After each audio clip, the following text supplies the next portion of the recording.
guys, it's your favorite gold miner, prospector, and geologist, Jeff Williams. And I got a special treat for you guys today. We're going out prospecting and looking for something we saw on Google Earth. Now this one got my attention because I can't quite figure out what it is, and it's in a gold bearing district. So you know me, I'm gonna get out there and find out what it is. And I'm gonna give you some geology along the way. So let's get into it.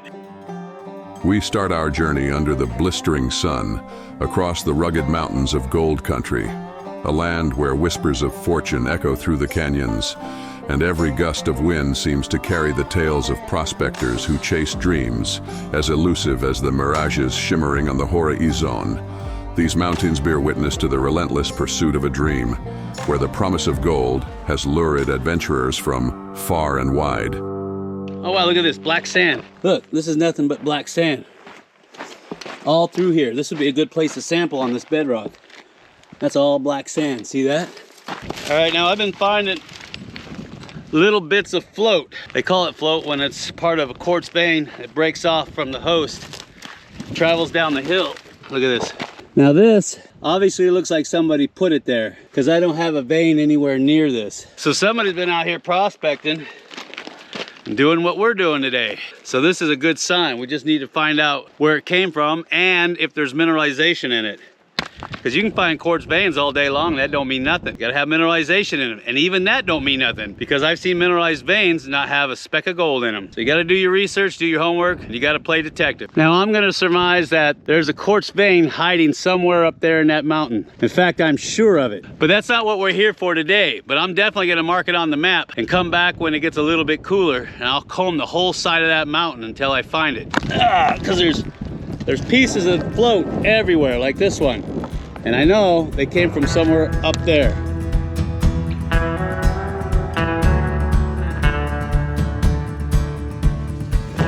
You guys see what I see? Maybe not on the camera, but there's a trail right here, right where my finger's pointing. See it? And it goes all the way down that way and down into the wash. 50 bucks says that there's a mine on the other end of this trail, so we're gonna follow it.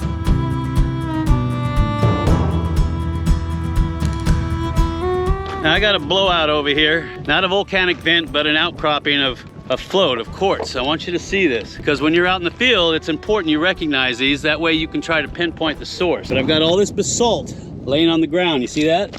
Then I got a piece of quartz there. Quartz, see it's getting heavier, thicker. Heavier, thicker. See the pieces? I got pieces everywhere. They're getting heavier and thicker. And then more pieces. And then this is it. It stops. There's nothing more down the hill there. I got a few pieces over here and it's scattered. See that? And some of it is mineralized. Looks pretty good.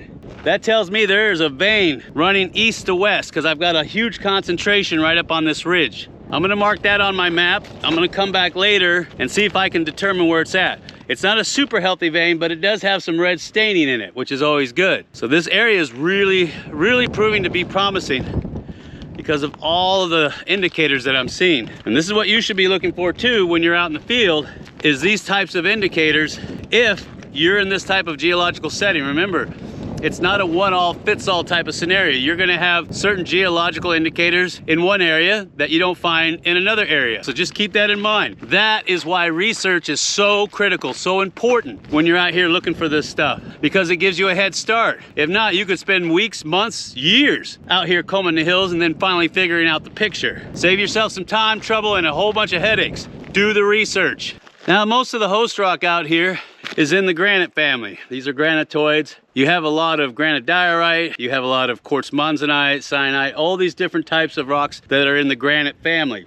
And granite's easy to identify because it contains mostly quartz, which is the white, feldspars, which are usually pink, we call them K-spars, and then the black stuff can be hornblende, and the shiny stuff that people think is gold is mica, mostly biotite mica, which is the black mica. And of course, when you see clear micas, those are muscovite. Those are good indicators too for this particular area. There's a lot of tertiary volcanics going on in this area, and they're all mixed together. But what we're looking for is any type of quartz veins that have outcropped, especially if they're super red and especially if they're brecciated. Let me tell you something you already know. The world ain't all sunshine and rainbows. It's a very mean and nasty place, and I don't care how tough you are, it will beat you to your knees and keep you there permanently if you let it. You, me, or nobody is gonna hit as hard as life. But it ain't about how hard you hit. It's about how hard you can get hit and keep moving forward. How much you can take and keep moving forward. That's how winning is done. Now, if you know what you're worth, now go out and get what you're worth. But you gotta be willing to take the hits and not pointing fingers saying you ain't where you wanna be because of him or her or anybody. Cowards do that, and that ain't you. You're better than that. Oh wait, no, I see it right across the ridge. You see it?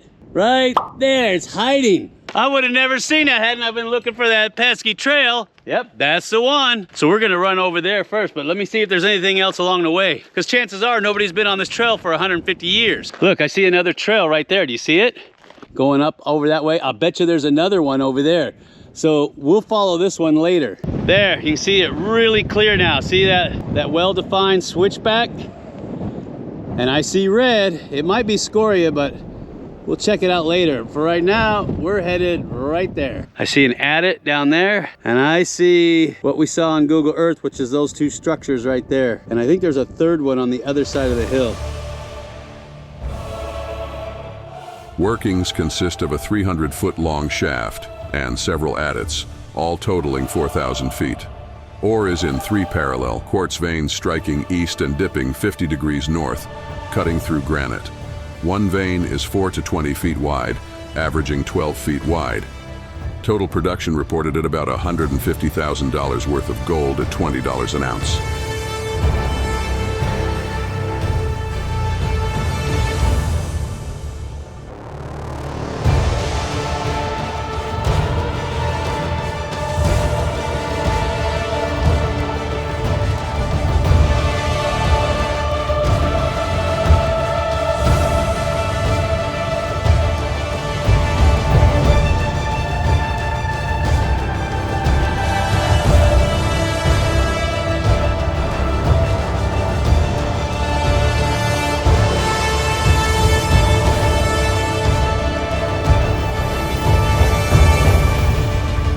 There's a butterfly, see him? That's good luck. Butterflies are really good luck when you're out in nature.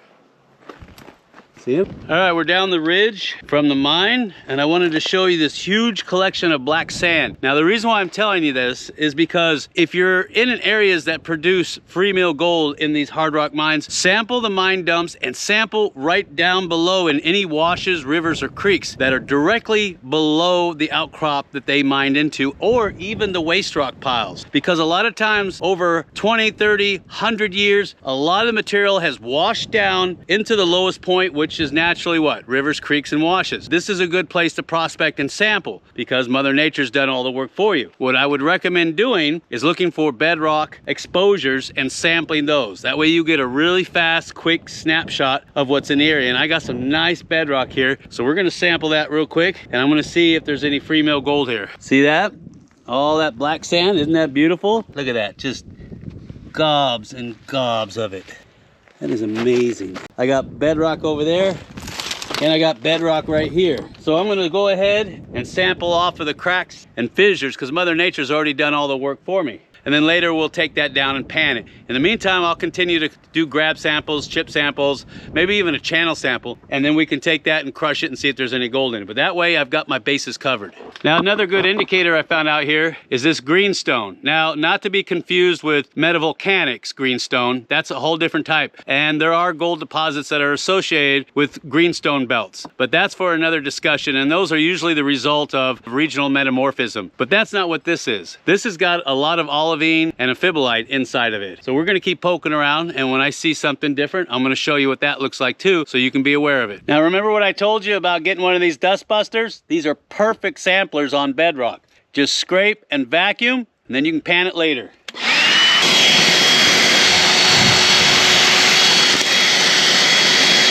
Now, when you're using these backpacks, remember that it's only going to fill up to about 1/3 before it chokes it off. And so what I'll do is I'll empty that into a container or a plastic bag, and then I'll put that in my pack, and then I'll keep filling up until I've reached about, I don't know, 20, 30 pounds of material. And then I'll move on to the next site. But remember, that pack is going to get heavy real fast. And I've seen a lot of guys get gold fever, and they fill that pack up on the first shot, and it's about 100 pounds. And they never make it out because it's too heavy, so they leave their pack behind. So we're gonna pace ourselves on this one.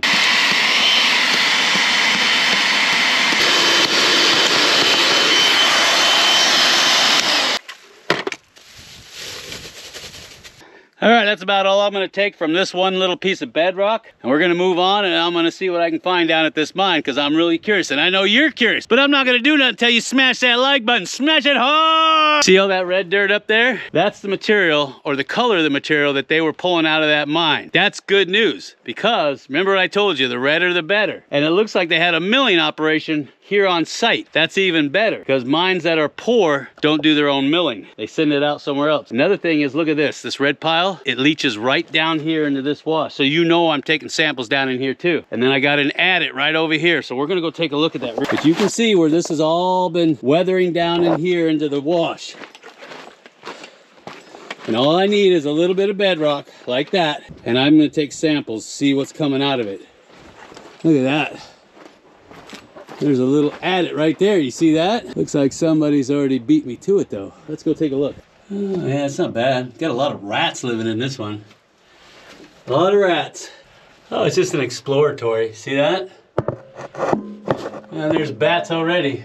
Sorry, I didn't mean to wake you up. Now, this was used for either one of two purposes. Either this was their powder magazine, because they like to keep it far away from the workings, or they were trying to do a crosscut underneath this vein, because the vein up on the hill looks like it runs east and west, and this cross cuts to the north. So if I were to put my money on it, I'd say it's a cross cut, because it'd be too hard to bring powder down here and then get it back out. Of course, we're gonna take this wash all the way down too, because veins just don't stop abruptly. They pinch and swell, but for the most part, they continue. And they also have parallel veins like I told you about. So we're gonna look for those too. I'm going to sample where all this material has washed down onto this bedrock. Now, I'm not saying there's gold there, but I'm saying if you're out in this type of situation and you see that type of scenario, definitely sample. Now, you could sample the tails, or what they call tailings, but I'm more interested down here, and I might take a grab sample of some of that classified material that they got up there. So we'll grab that. If you're gonna do multiple samples, especially with sands and gravels, keep them separated. So I'm keeping each one of these separated. I'll pan them out separately, and that way I can determine A, is there gold in there, and B, from what location did it come from. Sometimes it looks like a no-brainer, but trust me, I've seen gold show up in places it shouldn't. So remember that. Keep your sample bags separate and marked so you don't forget where they came from. You see these tanks? This is used for mercury. They capture the mercury settles in the bottom, the water goes over the top. That's why the bottom has got concrete in it, because the mercury will attack that metal. Then they scrape up whatever mercury was lost and they use it again. They probably had some type of small jaw crusher, stamp mill, shaker table, and they'd have mercury on the copper plate. They capture the mercury in those concrete troughs. And then all the tails that are left in here would be shoveled out over there. So you're saying, Jeff, if that's the case, wouldn't that be a good place to sample? Yeah, you guys are thinking. You're absolutely right. I like you guys thinking about this stuff, not just sitting there watching some crazy guy run through the hills. Look at that stope. Isn't that a good looking stope? Stoles still look pretty good. There's the vein material they're chasing. Looks like it drops down maybe 100 feet, maybe 2. So these are the things I saw on Google Earth when I was just scouting the area. And like I said, there is nothing out here. So chances are BLM sealed this up using helicopters, because there's no way they could have packed this stuff in. No way, it's too much material. So that tells me they don't want people in here for either one of two reasons. One, it's a safety hazard, or two, there's still gold in here. You guys tell me which one you think it is by leaving me a comment down below. But once again, BLM did a really good job sealing this thing up. It's an incline shaft. I can see the first level right down there. It wouldn't be hard to drop in with a rope. Definitely tapped into a rich vein. Your question should be, Jeff, you told us that veins pinch and swell. Yeah, they do. If I had to guess, this vein continues on the other side of the hill and keeps going, and there's probably other veins in the nearby area which are referred to as parallel veins. And we're gonna go take a peek and see if we can find something. Look at that, isn't that beautiful? That beautiful hematite mixed in with the quartz, and it's brecciated too. Do you see that? This is just a slight little outcropping. And the material looks really, really good. Look at that. Doesn't that just get you all hot and bothered? Yeah! Yeah, let's keep going. Look at that outcropping. That is nice looking. That's what they were after. Now I'm gonna say this is the outcropping they originally found. I don't know why they didn't drop a shaft on top of it or do a cross cut right into it. Maybe the grades on this is too low, so they dropped the shaft over there. Or maybe they were meaning to go in there and came over here. You can see all the beautiful ilmenite, limonite, brecciated quartz, everything that you wanna see when you're out prospecting. So we're gonna take a peek around. Look at that, isn't that the most beautiful material you've ever seen? Almost looks like a banded iron formation, don't it? But it's not. Sure enough. Here's a cross cut right here. I knew it. Now what you can do if you don't know where the gold is in these vein structures is you can do what's called a channel sample, and you just channel straight across the vein. Me personally, I would channel in this brecciated quartz. And all that means is that the quartz has been broken up and fractured through faulting and shearing. Usually there's another episode after that of hydrothermal fluids coming in and re-cementing it back together. It's usually those later episodes that are carrying that fine ionic gold that helps re-cement those fractured quartz pieces back together. And it's usually really fine grain, so they call it fine grain mass that re-cements it together. And that's usually where your gold is. That is a good spot to do a channel sample, right from here to up to here, right through here. And look at that. That's nice. So you'll take a channel sample right across here to here. Wow, look what I found. This is at the bottom, see that? It's a monster. Look at that huge, huge outcropping. And they basically blasted away all the footwall and hanging wall and just left the vein in between. Now, if I had to guess, there's a portal right there and an adit, and all this stuff is sloughed off over the last 150 years. This would be worth exploring. I mean, just look at it. It's just gorgeous. Look at this material. Oh, that's good looking material. Look at how well defined the hanging wall was up against the vein material. It's gotta be, what, 4, maybe 5 feet wide? That thing's a monster. It's huge. I can see the top of the portal right here. That's the top of the portal, and there's an adit there. And look at this stuff that's just down below it. Oh, that's gorgeous material. Nice. Nothing like ugly looking ore. It's the best kind. So they definitely got up underneath this thing. Bet you it's rich inside. Oh, this is the stuff dreams are made of. And see just what, oh, they got mines across the ridge too. It's just one continuous vein. And I got parallel veins. I told you, parallel veins, come on. You can see where they notched the mountain right here. And see the veins, all the little tiny stringers and parallel veins running this way? Ooh, that's juicy. Look at that. The mine we're at, the mine dumps used to go all the way out to there. So this whole thing was mine dump until it was eroded away. So check down below in the wash. I bet you there's small gold down there. Wow, and this is the other one that I saw on Google Earth. It's a monster, look at this. Just look at the size of the mine dump before it got washed away. Look at this. Oh, and they had a boiler too. See this, the front of the boiler plate? Oh, and this whole thing was mine dump all the way across until it was eroded away. Oh, and look, it looks like they had electricity. Oh, I gotta do a rock test. I gotta do a rock test. Let's do a rock test real quick, okay? Rock test.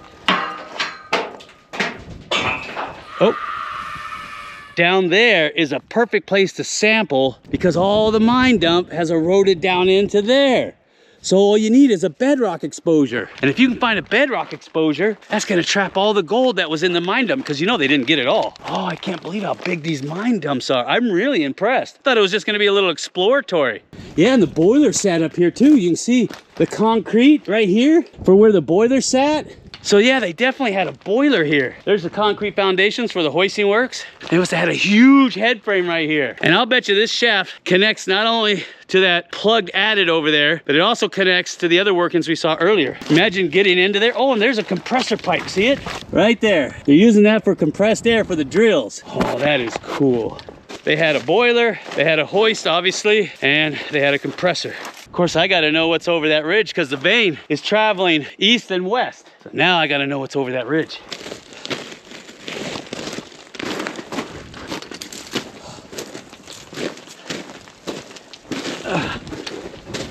Look at this.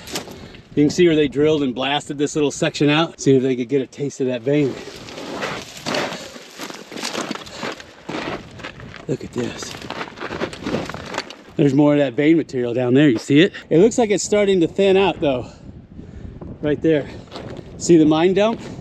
So the mine dump goes from there. It went all the way across here, all the way over there to the shaft. Oh, look what I see. See that little hole? Oh yeah, I'm checking that out. But first, I gotta see where this switchback goes. There's a switchback right here. All right, I'm gonna climb up there, and that way I can get a better vantage point of this vein and see if there's any other workings. Now this doesn't look like a cut for the vein. This looks just like they had some type of a rail system here, high grade pile, a rail system here that they would tram the ore out. Now I don't know if they were tramming down this way or if they were tramming there, but I've got a lot of activity over here. I mean, I've got platforms everywhere, and I've got posts everywhere. I've got this wide clearing right here. You see that? Look at that, there's pieces of the boiler. Oh, look down there, you see that? And if I had to guess, they had an ore bin here on the side of the hill, and they were tramming the material over from that shaft to here. And it looks like there was a road right here at one time before it got washed out. And you can see right there, see where the vein continues? Right there, there's a blowout of quartz, iron staining, part of the vein. These are all the things you want to see on a high-grade gold deposit. They had a boiler right there too. All right, let's get down there and take a look. There's where the boiler sat. You can tell the way that it stepped, that there was a milling operation here. Look at the size of that flue on the top of this. This would go in front of the boiler. See that? And then they would vent it up with that big old pipe over there. Here's the foundations for the machinery.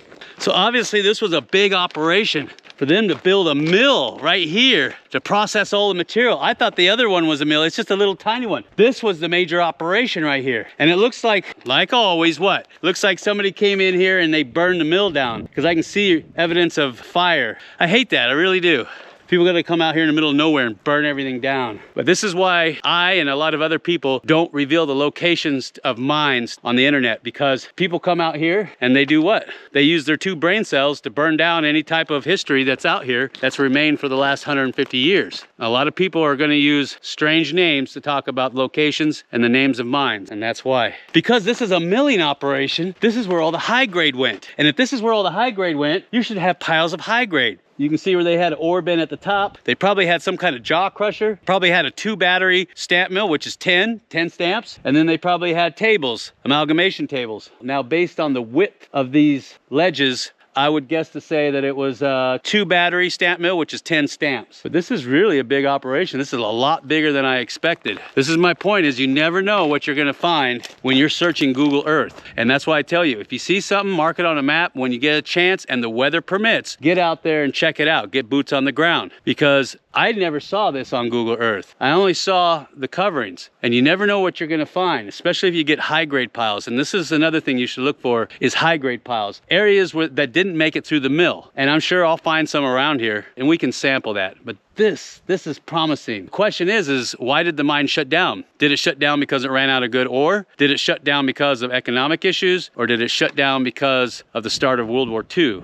which Executive Order L208 shut down all of the mines, all gold mines anyway. That means there's tons of gold still in those mines.